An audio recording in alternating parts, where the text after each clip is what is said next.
El primer punto es Romanos capítulo 4, verso 21. Si tienen la amabilidad de ponerlo allí, dice: plenamente convencido, escucha la palabra, plenamente convencido de que era también poderoso para hacer todo lo que había prometido. Di conmigo: plenamente convencido de que Dios era poderoso para cumplir lo que había prometido. Den un aplauso fuerte a Dios.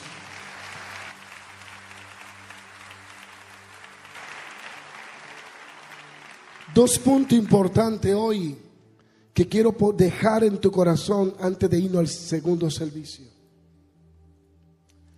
La necesidad de estar convencido de que Dios va a hacer lo que dijo que va a hacer.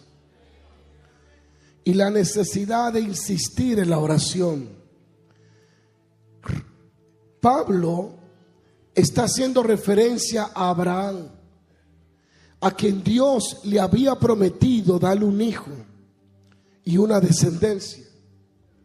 Y Abraham tuvo que luchar contra incertidumbres y contra todo su entorno. Y todo lo que rodeaba a Abraham indicaba que Dios se había equivocado. La circunstancia que experimentaba y enfrentaba Abraham no se alineaba a lo que Dios había dicho. Su realidad contradecía las promesas de Dios.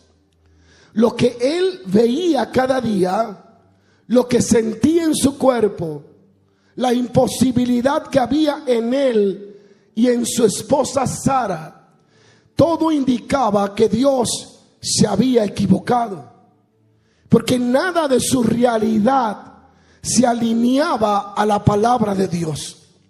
Dios le había dicho: yo te daré un hijo de Sara, y Sara era estéril y Abraham era viejo.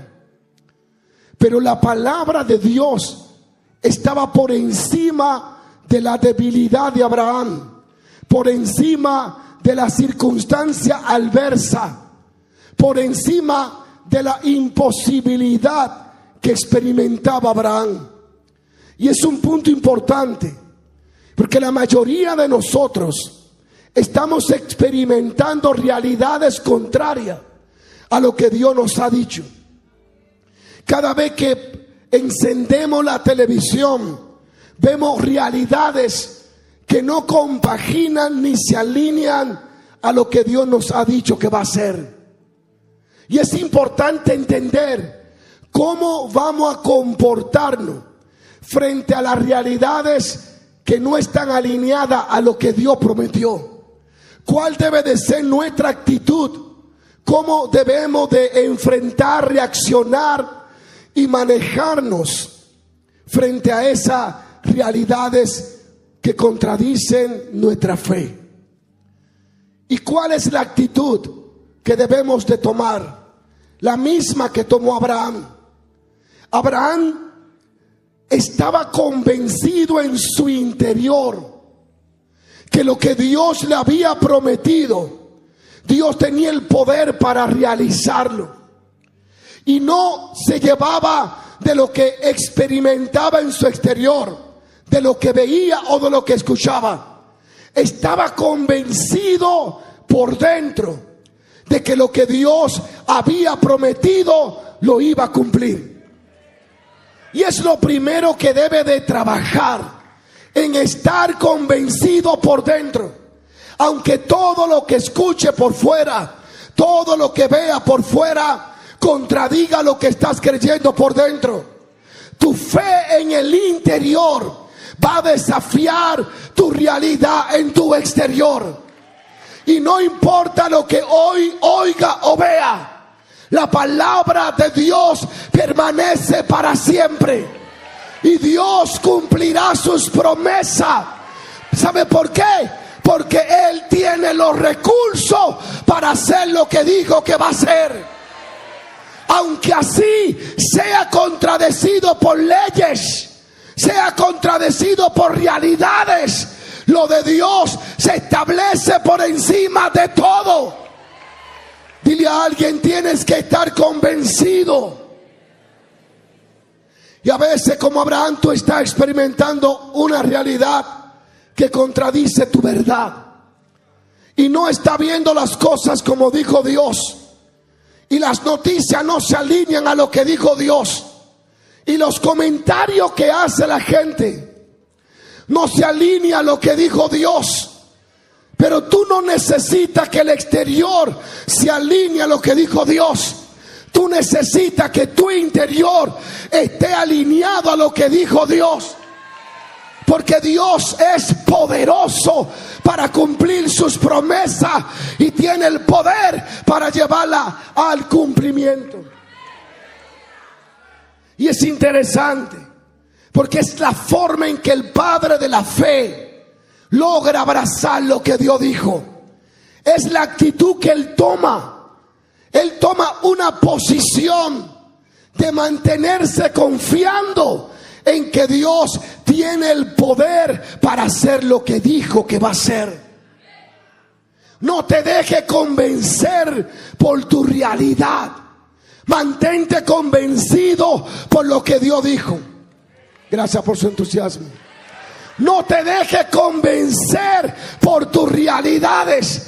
Mantente convencido por lo que Dios ha dicho. Dios es experto cambiando el diagnóstico. Dios es experto sacando fuerza de donde no hay. Dios es experto multiplicando al que no tiene nada. Le sirve al Dios que habla y las cosas suceden. Alguien diga amén.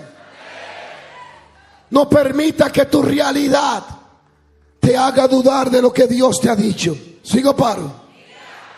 Abraham tenía una fe plenamente convencido. Nadie le podía convencer de lo contrario. Ni siquiera su propio cuerpo, que estaba ya casi como muerto. Aún así Abraham ni a sus propios sentidos le hizo caso. Estaba convencido de que lo que Dios le había dicho era más verdad que lo que el cuerpo le revelaba. La esterilidad de Sara no agüitó a Abraham. No lo desanimó. No permitió que lo sentara.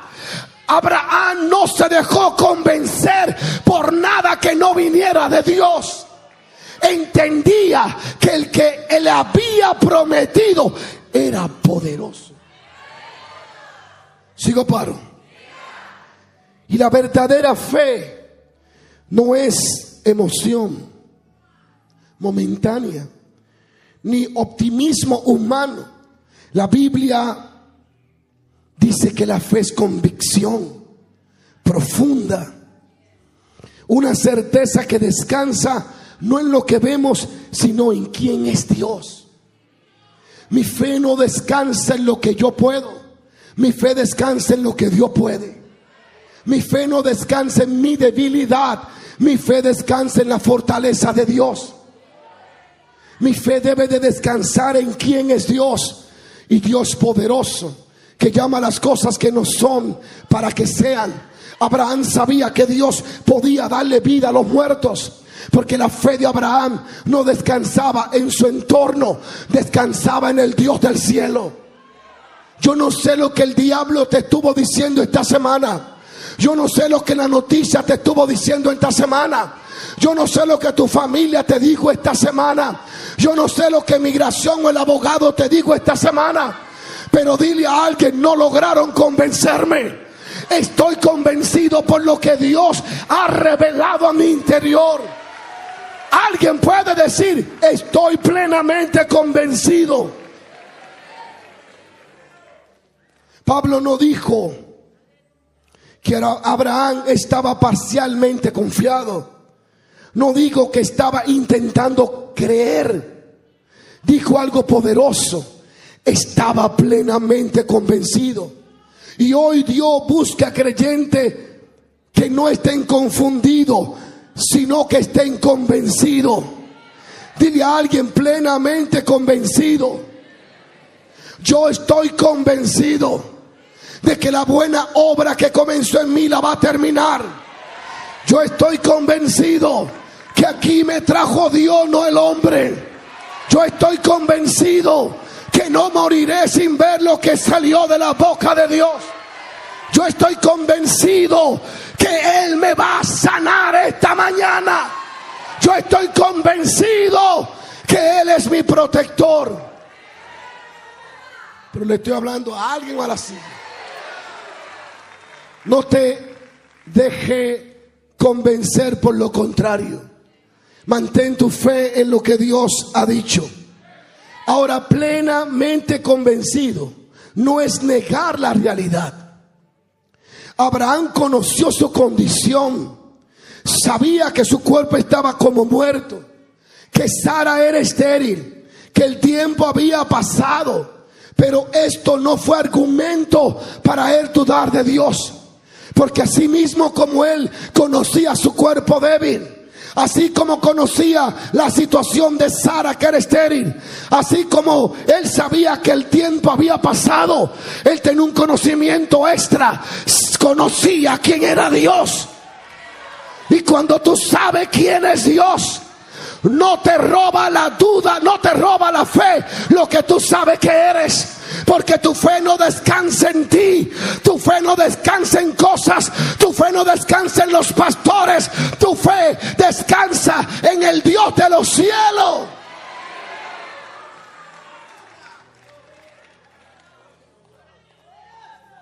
No negamos nuestra realidad, pero no nos adaptamos a ella.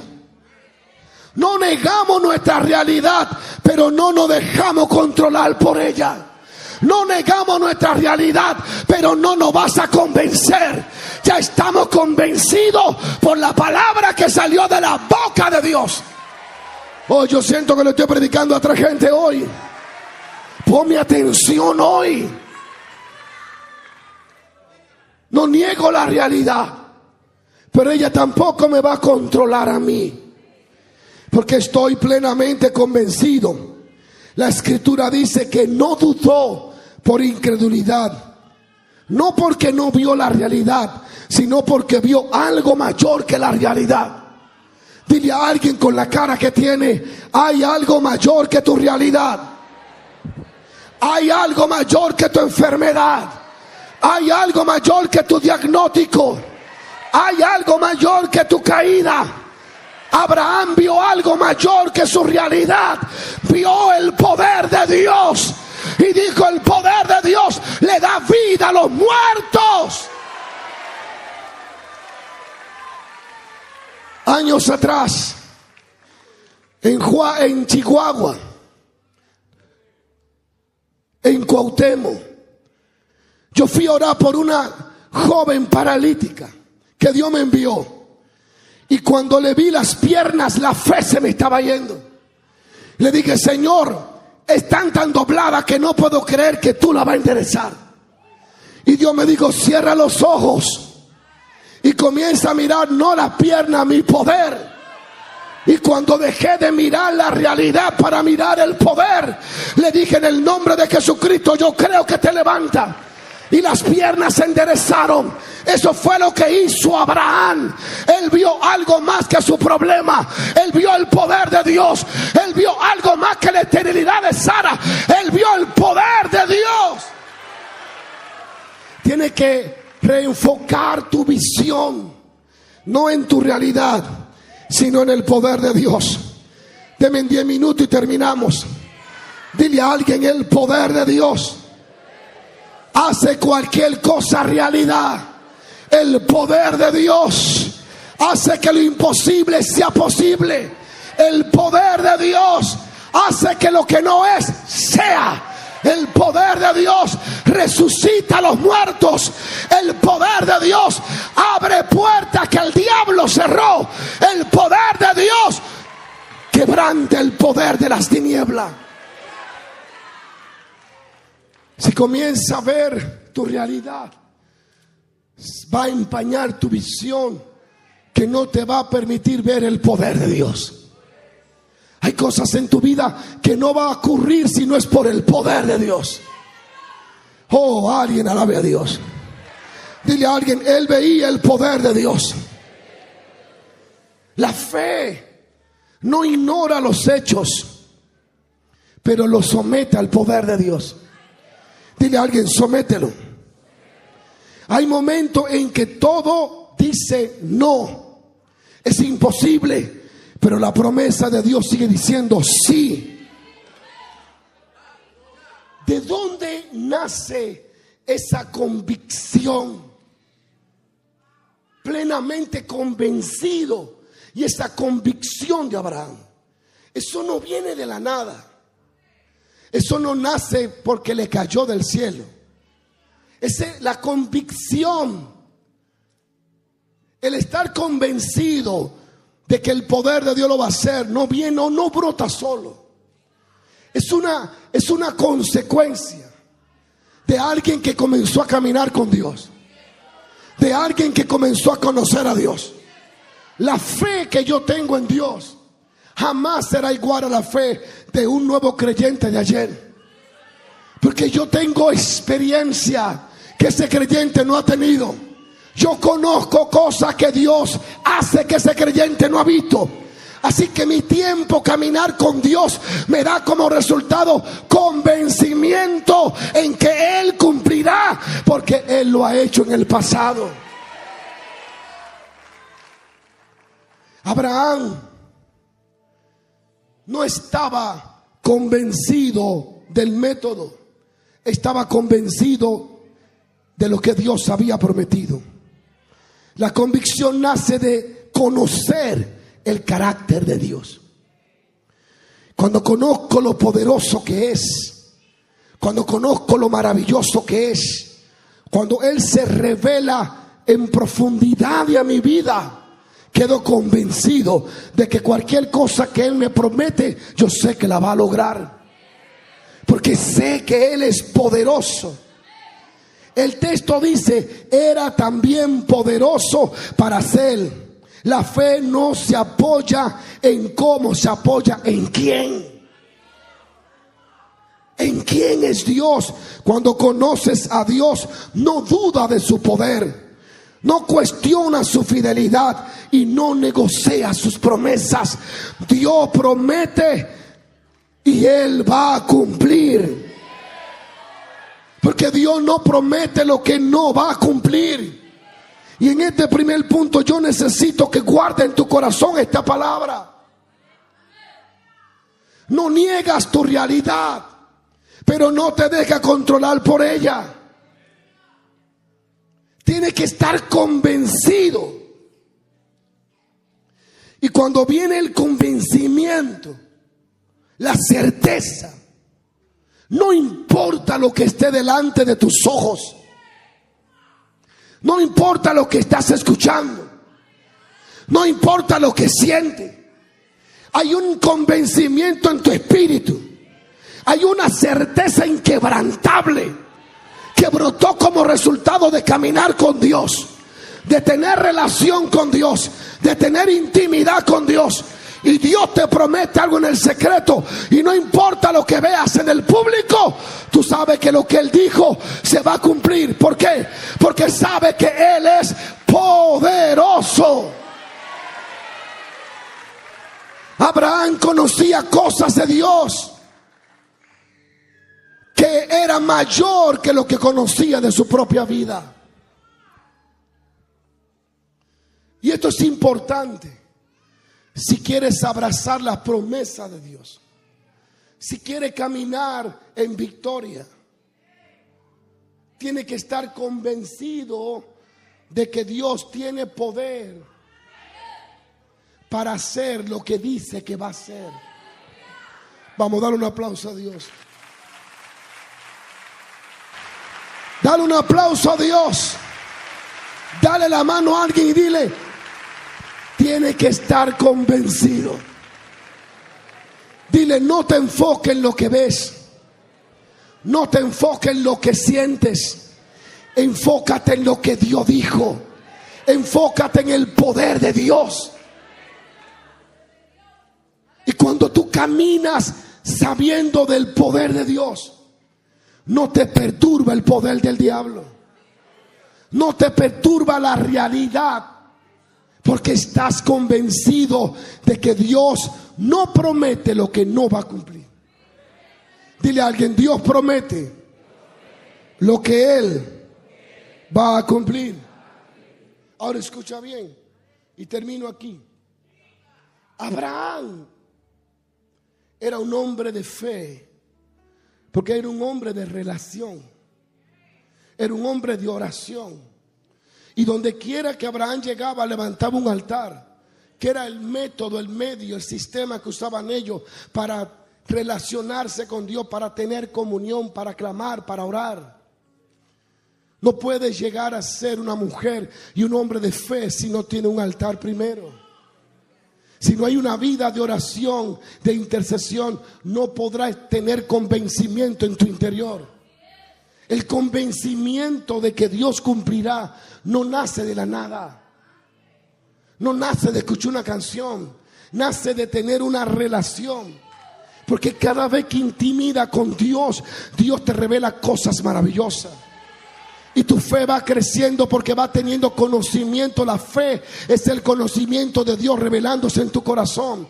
Yo soy el Todopoderoso. Por eso Abraham decía: Él puede llamar las cosas que no son, porque él conocía que Dios podía. Por eso él dice: yo creo que Dios puede levantar los muertos, aunque nunca vio un muerto levantado, pero él lo creía porque él caminó con Dios. Y cuando tú caminas con Dios en oración, tu fe se hace fuerte, tu relación con Dios crece y nada te puede convencer de lo contrario. No hay hechicero, no hay noticiero, no hay leyes que te convenza en lo contrario de lo que Dios te ha prometido, porque tú conoces el poder de Dios. Sigo, paro. ¿Cuál es la clave para mover montaña? Tener fe en Dios, no en tu fuerza. Es en Dios. Él es el que puede. Y hay algo que el Espíritu Santo me cargó esta mañana. Y voy a descargar parte de eso en el segundo, pero se lo voy a descargar a alguien. Mire, yo quiero que guarde esta segunda palabra. Si hay algo con lo que tú no debes de negociar jamás, bajo ninguna circunstancia, por ningún beneficio, por ninguna plataforma, por ninguna agenda, ni por ninguna propuesta buena que sea, nunca negocié tu vida de oración, porque pagarás caro. Caro. Escúchenme lo que ya se están durmiendo desde que entraron. Porque hay gente que puede ser el mejor predicador, el mejor ambiente, la mejor iglesia, y como Pablo, los ticos sigue durmiéndose. Escúchame, el tico. Que hay ticos que a veces hay que dejarlos que se queden allí donde están, tirados. Yo necesito que entienda lo siguiente. No puedes ser cristiano si no tienes una vida de oración. No podrás abrazar promesas si no tienes una vida de oración.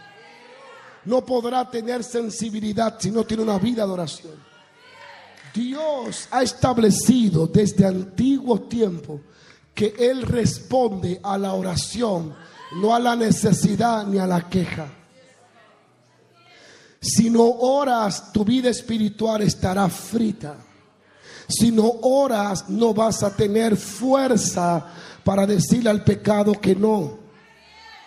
Si no oras, tu temperamento te controla. Si no oras, no tendrás vida de Dios. Y yo pienso que es un tema tan importantísimo que me voy a tomar los 5 minutos más. No puedes tener una vida fructífera, creciente, real, sin oración. Sin oración. Creo que la disciplina de encontrarse con Dios diariamente, 10 minutos, es más poderoso que sacar 30 días para orar 3 horas y luego no volver a orar. Yo necesito que tú entiendas que tú eres un ser espiritual habitando en un cuerpo físico. Y la naturaleza te ha enseñado que el cuerpo físico necesita comida para poder sostenerse. Porque cuando dura días sin comer estás débil, no puedes correr igual, no hablas igual, no caminas igual. Tu actitud es decaente, va en decadencia porque no está alimentándote. Así es el hombre y la mujer espiritual. Cuando deja de tener comunión con Dios, te debilita en lo espiritual. Y es por eso que ya no siente pasión por orar, pasión por leer la Biblia, pasión por predicar, porque tu ser espiritual no está siendo vitaminado, no está siendo alimentado. Es la presencia de Dios la que le da la fuerza a tu espíritu. Es la comunión con Dios la que te va a hacer fuerte. Alguien diga aleluya. Vamos, me dan 6 minutos más y termino. No puede tener una vida real si no hay oración. Y hay una palabra que cayó en mi espíritu esta mañana, como resultado de preguntar: Dios, ¿qué digo? Esta es la palabra que yo tengo de parte del Señor para alguien que está aquí hoy. Y la palabra es la siguiente: persistiremos en la oración. Eso fue la respuesta de Pedro cuando quisieron sacarlo de donde Dios lo puso para atender a la mesa. El mayor problema de un pastor, un líder o un cristiano es dejar de estar con Dios para estar con la gente. Pedro le responde a la iglesia y a los líderes y le dice: no es justo que dejemos la oración para ponernos a servir a la mesa. Es allí donde nacen los diáconos. No tengo tiempo. La palabra de Pedro fue esta: yo no puedo permitirme dejar de orar para atender la necesidad de otro. Porque si yo estoy necesitado, ¿cómo puedo ayudar al necesitado? Yo necesito estar lleno para poder llenar al que está vacío. Dame volumen aquí, mi hijo, me va a dejar sin voz. Dile a alguien: Dios te está llamando a más profunda oración. Tú no tienes que ser Juan Carlos para orar.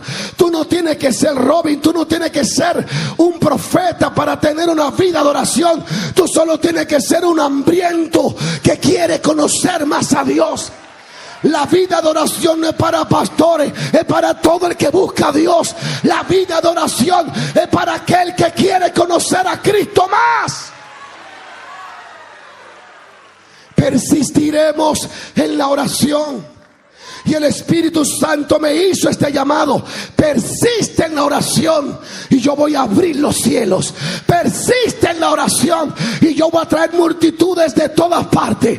Persiste en la oración y el ciego va a gritar: veo.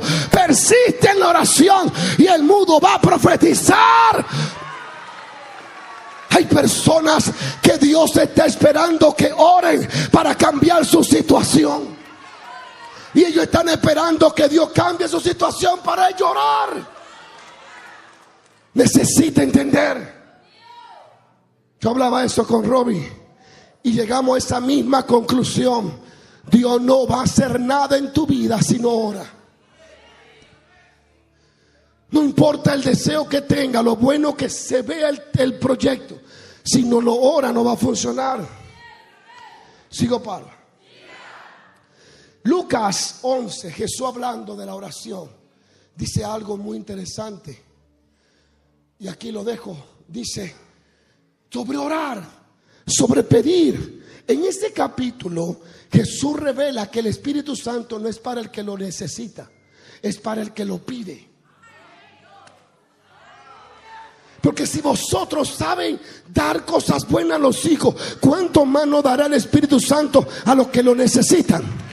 A los que se lo piden. Dios no responde deseo mudo, Dios responde deseo clamando. Tienes que abrir la boca y clama a mí y yo te responderé y te mostraré cosas grandes que tú no conoces. Ese capítulo dice que el Espíritu Santo no es para el que lo necesita, el Espíritu Santo viene para el que lo pida. Gracias por su entusiasmo. Y habla muchas profundidades. Les cuento 2 rápido. Entonces él hace una parábola y hace un ejemplo de cómo se debe de buscar. Y dice, porque un amigo tenía un amigo y vino a la medianoche y tocó la puerta. A la medianoche, los judíos duermen temprano. A la medianoche. A la medianoche, cuando el día está cambiando. A la medianoche, cuando todos están dormidos. Fue una interrupción, pero la necesidad lo demandaba. Y le tocó, y conoce la historia, y le dijo, por favor dame pan, porque un amigo mío vino de lejos y no tengo que ponerle en la mesa. Yo sé que tú tienes lo que yo no tengo. Yo sé que tú tienes un pan que yo no tengo. Y yo sé que la única forma de que mi amigo pueda suplírsele la necesidad es si tú me das el pan que yo te estoy pidiendo. A lo que le respondió el amigo y le dijo, no me levantaré, estoy acostado con mis hijos, no me moleste. Sin embargo, insistió. La oración es insistencia en lo que Dios dijo. La oración no es insistencia en tu imaginación, en tus ideas. La oración se insiste en lo que Dios dijo que quiere hacer. Por eso Elías era un hombre que insistía en que lloviera, porque Dios le dijo que quería que lloviera. La oración verdadera debe de nacer de lo que Dios dijo. Y en la Biblia también hay muchas cosas que Dios dijo. Así que cuando no encuentre por qué orar, lee la Biblia para que sepa por qué orar. Alguien diga aleluya, ya me voy. Sigo paro.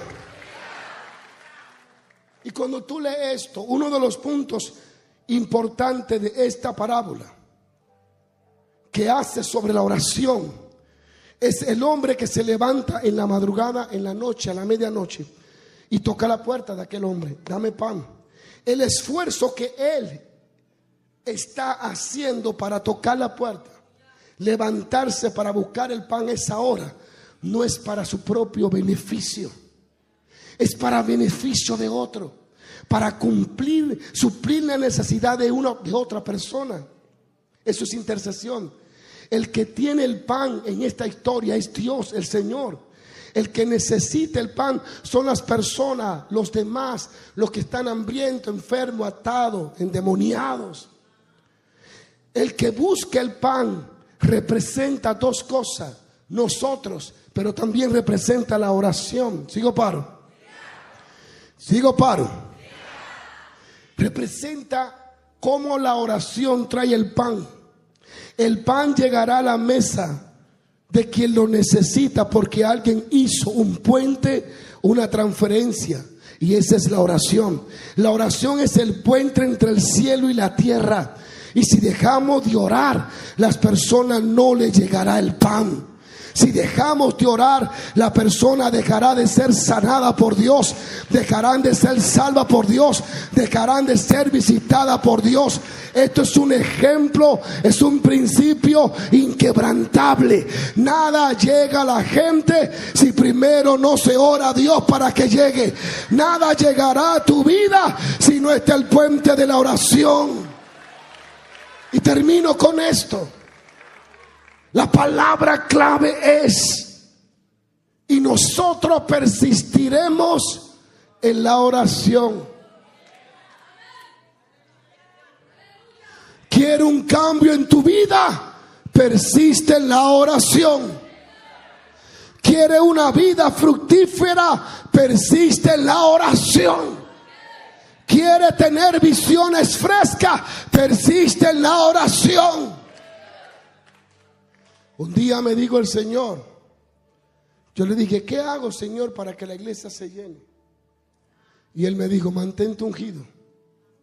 Ah, pues listo, entonces úngeme. No, mantente. Esa responsabilidad es tuya. Yo puse el fuego, tú pones la leña cada mañana. Nadie se puede mantener ungido si no mantiene una vida de oración. Persistiremos en la oración. Esta es una declaración de urgencia. Es una postura espiritual que los apóstoles determinaron. Nosotros persistiremos en la oración. Persistir es decidir permanecer en la oración. Persistir no es orar cuando hay ánimo, sino permanecer cuando no lo hay. Ahorita seguimos. Persistir en la oración no es orar cuando yo me siento animado. Hoy me siento animado para orar. Voy a orar mucho. Mañana no me siento animado, no voy a orar. Persistir es orar cuando tengo deseo y cuando no tengo deseo. Es quedarse en la presencia de Dios cuando el cielo parece estar cerrado y en silencio. Es extendernos en la oración, aunque no veamos que Dios se esté moviendo. La respuesta puede tardar, pero la presencia siempre estará disponible para el que decide quedarse con Dios. Y termino. La persistencia vence la resistencia. Cuando tú entras a la oración, tú vas a tener resistencia del diablo, de ti, del mover, del entorno, del ambiente, del niño que gritó, fulano que te llamó. Va a haber resistencia, porque no hay forma de caminar con Dios si no es orando. El deseo no me hace caminar con Dios. Es decidir establecer mi vida de oración. La persistencia vence la resistencia. Donde Dios te colocó hay resistencia para que crezca. Pero entonces permanece en oración, persiste, y esta resistencia hoy o mañana va a ser quebrada.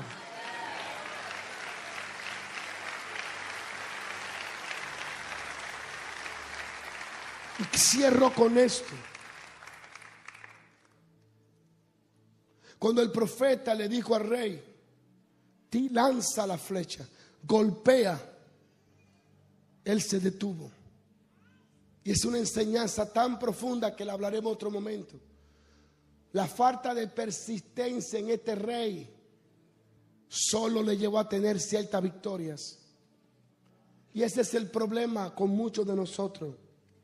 Nos dejamos convencer por nuestra realidad y no tenemos persistencia en lo que Dios ha dicho. Hay batallas que no se ganan con una oración, sino con una vida de intercesión. El enemigo resiste, la carne se cansa, las circunstancias presionan, pero la oración persistente quiebra la resistencia espiritual. Y termino, lo que no se rompe con una oración ocasional, se rinde ante una vida perseverante de oración. Yo entiendo que hay personas que es posible que estas palabras le pasaron por encima. Pero te aconsejo que cuando el video sea publicado lo escuche otra vez. La persistencia va a quebrantar la resistencia. Y oro con esto. María Estel decía lo siguiente, la gran avivadora de los Estados Unidos en esta generación, que cuando ella llegaba a un pueblo y había resistencia, ella le decía a los pastores, denme una noche de oración y mañana la resistencia estará quebrantada. Y se encerraba en una habitación a clamar a Dios, conociendo la voluntad de Dios. Ella decía que en la noche, con su persistencia, quebrantaba la resistencia. Y esto es una serie que la voy a comenzar hoy. La resistencia quebranta la persistencia. La persistencia quebranta la resistencia. No importa, incluso tú eres resistente a la insulina. Mete una persistencia de buena alimentación para que tú veas cómo la resistencia a la insulina se cae. ¿Ah? Tú tienes resistencia para rebajar, te da brega. Bueno, persiste en una buena dieta y en un momento el cuerpo se va a quebrar. Le estoy hablando algo natural para que perciban lo espiritual. La persistencia va a quebrantar la resistencia. Esa verdad que hoy recibiste es la clave para escalar las montañas más altas, y por más grandes que sean, tú la vas a subir por tu persistencia en lo que Dios ha dicho. Levanta tus manos donde tú estás. Nosotros persistiremos en la oración. Por eso en la iglesia primitiva había continuamente milagros, sanidades, liberación, expansión, persecución, crecimiento, porque siempre había oración. Pedro era el hombre más usado de ese momento. Y allí es donde Pedro revela su secreto. Yo persisto en la oración. Y dice, y en el ministerio de la palabra, y es otra clave más profunda que hoy no hay momento para explicarlo. Escucha bien. Él persistía en la oración y en el ministerio de la palabra. Tú lo lees y le pasa por encima, pero cuando profundiza, ¿sabe lo que Pedro estaba diciendo? Yo persistiré en la oración, en mi vida espiritual, pero yo me mantendré enfocado en lo que Dios me llamó. Así que lo que le daba a Pedro esa riqueza espiritual, Virginia, era que él tenía una vida persistente en la oración y una vida enfocada en lo que Dios lo envió. Nosotros persistiremos en la oración y en el ministerio de la palabra. No era para sentarse a estudiar solamente. Es que iban a continuar evangelizando y predicando. Que se iban a enfocar en orar y se iban a enfocar en seguir predicando. No puede ser exitoso predicando si no persiste orando. ¿Me siguen? Entonces lo quisieron sacar a Pedro, primero de la oración y segundo del llamado. Que dejara de atender el ministerio de la palabra, la predicación, para ponerse a servir comida en la mesa. Y Pedro dijo, no, Dios me llamó a orar y Dios me llamó a predicar. Hombres de Dios pueden persistir en la oración, pero hoy en día no están enfocados en el ministerio que Dios le ha otorgado. Y eso te bloquea, pero es otro momento, lo hablamos. Para usted, persiste en la oración y manténgase enfocado en lo que Dios lo llamó a hacer. Levanta tus manos al cielo. Ponte sobre tus pies donde tú estás allá. Y mientras cantamos esa adoración para dar gracias a Dios, medita en estos mensajes que te ha enviado el Espíritu Santo hoy. Te habló del rechazo, que hoy te libera de eso, para que avance en su propósito. Nadie en tu vida es más importante que aquel que pudo morir por ti. Así que tú no tienes que aparentarle a nadie, porque nadie murió por ti. Nadie te amó tanto para morir por ti. Nadie te ama tanto para morir por ti. Solo uno lo hizo, Jesucristo. Dile a alguien, yo estoy libre del rechazo.